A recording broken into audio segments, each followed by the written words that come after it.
السلام علیکم ناظرین، میں ہوں آپ کی ہوسٹ شمائلہ راجپوت اور آپ دیکھ رہے ہیں فاسٹ 24 نیوز۔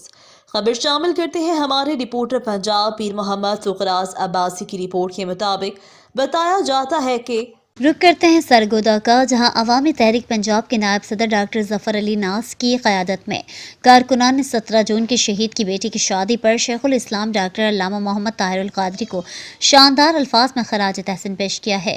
شیخ الاسلام ڈاکٹر محمد طاہر القادری کی رہائش گاہ سے بسمہ امجد کی رخصتی بسمہ امجد کی والدہ تنزیلہ کو 17 جون 2014 کے سانحہ میں شہید کر دیا گیا تھا۔ ڈاکٹر محمد طاہر القادری نے اعلان کیا تھا، بسمہ میری بیٹی ہے، اس کی رخصتی میرے گھر سے ہوگی۔ بیگم رفعت جمیع قادری، ڈاکٹر حسن محی الدین قادری، فضا حسین قادری نے دعاؤں سے رخصت کیا۔ خرم نواز گنڈا پور اور دیگر مرکزی قائدین نے بارات کا استقبال کیا، پھولوں کے ہار پہنائے۔ ادارہ منہاج القرآن کی طرف سے 300 باراتیوں کے لیے کھانے کا انتظام کیا گیا۔ گھریلو سامان سمیت تمام اخراجات شیخ الاسلام ڈاکٹر محمد طاہر القادری کی طرف سے کیے گئے۔ سانحہ ماڈل ٹاؤن کی شہیدہ تنزیلہ امجد کی صاحبزادی بسمہ امجد کی شادی کی تقریب گزشتہ روز منہاج القرآن انٹرنیشنل کے مرکزی سیکریٹریٹ میں منعقد ہوئی۔ بسمہ امجد کی رخصتی شیخ الاسلام ڈاکٹر محمد طاہر القادری کی رہائش گاہ سے ہوئی۔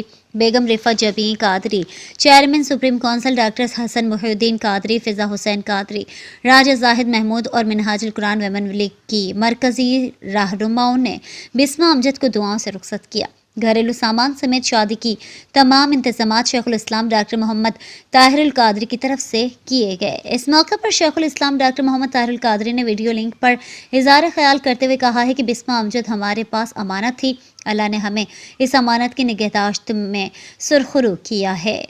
بسمہ امجد کے لیے میری ڈھیروں دعائیں اور نیک تمنائیں ہیں۔ میں اس موقع پر دونوں خاندانوں کو مبارکباد دیتا ہوں اور ان کے اتحاد و اتفاق کے لیے دعا کرتا ہوں۔ یہ تھی ہماری آج کی خبر۔ مزید ایسی خبریں دیکھنے کے لیے دیکھتے رہیں ہمارا چینل فاسٹ 24 نیوز۔ اپنی ہوسٹ شمائلہ راجپوت کو دیجیے اجازت، اللہ نگہبان۔